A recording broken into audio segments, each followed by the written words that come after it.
এইভাবে আচার বানিয়ে নিলে আর দোকানের আচার খেতে ইচ্ছে করবে না। আর সাধারণ কিছু উপকরণেই এই আচারটা তৈরি করা যায়। সাধারণত সবার ঘরেই এই উপকরণগুলো উপলব্ধ থাকে। চলুন শুরু করি আমি কিভাবে এই আচারটা বানিয়েছি, একদম সিম্পলভাবে আপনাদের সাথে শেয়ার করব। সবার প্রথমে আমি আমগুলো আর কাঁচা লঙ্কা ভালোভাবে ধুয়ে একটু মুখটা কেটে রোদ্রে শুকিয়ে নিয়েছি।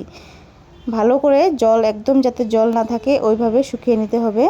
তারপর আমি লঙ্কা আর আমটা কুচি কুচি করে কেটে নিয়েছি। এটা আপনারা বটি দিয়েও করতে পারেন, আমি কিন্তু কেচির সাহায্যে করেছি। এবার লঙ্কা আর আমটা ভালোভাবে মিক্স করে তাতে আমি দিয়ে দিচ্ছি একটা বড় চামচের 1 চামচ লবণ, তারপরে দিয়ে দিচ্ছি কাশ্মীরি পাউডার 1 চামচ,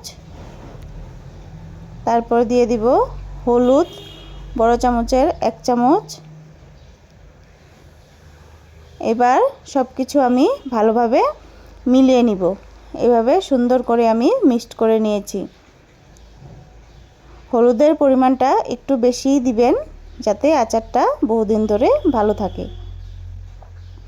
এবার একটা শুকনো খোলায় আমি গোটা জিরা, সফ, মেথি, গোটা ধনে, কালো সর্ষে আর একটা শুকনো লঙ্কা টেলে নেব।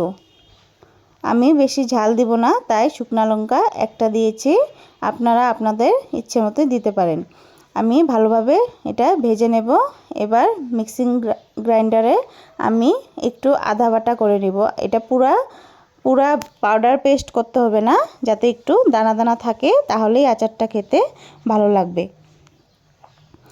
এবার আমের সাথে আমি মশলাটা মিক্সড করে নেব, ভালোভাবে মিক্স করে নিতে হবে। এবার আমি প্রায় 200 ml সরষের তেল ভালোভাবে গরম করে নেব। খুব সুন্দর করে গরম করতে হবে। আর গরম হয়ে গেলে তাতে আমি একটু কালো জিরে আর হিং দিয়ে দিব। একটু হিংটা দিলে সেন্টটা খুব সুন্দর আসে।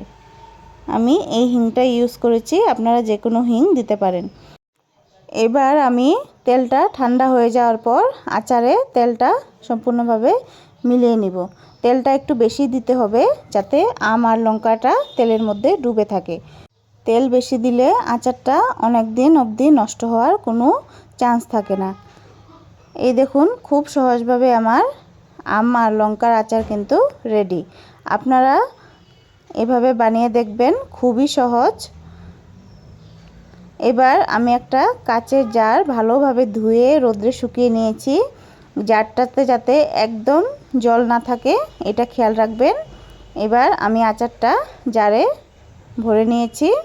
এবার আমি প্রায় 4-5 দিন রোদ্রে দেব, তারপরে এটা খাওয়ার জন্য একদম রেডি। আপনাদের যদি আমার ভিডিও আর আমার রেসিপিগুলো ভালো লাগে তাহলে প্লিজ একটু পাশে থাকবেন, লাইক কমেন্ট শেয়ার করবেন আর ফলো করে দিবেন। Thank you. আজকের জন্য এতটুকুই। দেখা হবে নেক্সট ভিডিওতে। Bye by.